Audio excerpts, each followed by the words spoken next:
মাঝে মাঝে ঘুম থেকে উঠে প্রধানমন্ত্রী শেখ হাসিনা নাই, এটা আসলেই কল্পনা করতে পারে না। হঠাৎ করে যখন মনে পড়ে যে বাংলাদেশের বর্তমান প্রধানমন্ত্রী তারেক রহমান, আসলেই অবাক লাগে। 17 বছর উনি বাইরে ছিলেন। মানুষের কপালে কখন কি থাকে আসলে বলা যায় না। আপনি ক্ষমতার সর্বোচ্চ উপরে যদি থাকেন, আপনি জানেন না কালকে আপনার কিভাবে পতন হতে পারে। তারই আরেকটা অপমান যে মানুষের যে কোনো ভরসা নেই। কয়দিন আগে যে নির্বাচন হলো, 12ই ফেব্রুয়ারি, মির্জা আব্বাস জয়লাভ করলো। আজ তিনি প্রায়, তার অবস্থা খুবই খারাপ।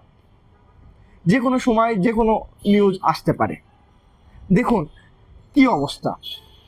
যদি কোনো একটা অঘটন ঘটে, দেখা যাবে যে ওখানে আবার ইলেকশন হবে।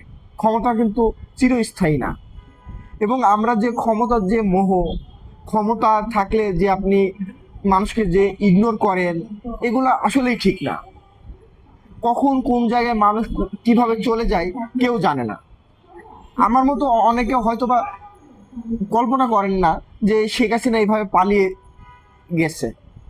তার মতো ক্ষমতাধর মহিলা যে বাংলাদেশ থেকে পালিয়ে যেতে পারে, এটা কল্পনাও করতে পারে না। আমার মনে হয় শেখ হাসিনা নিজেও কোনোদিন কল্পনা করেনি যে তার এই অবস্থা হবে। এবং আমার বিশ্বাস তারেক রহমানও কোনোদিনই কল্পনা করেনি যে সেও এই জায়গায় এই এত ইজিলি সব কিছু হয়ে যাবে এবং তিনি এত সহজে প্রধানমন্ত্রী হয়ে যাবে।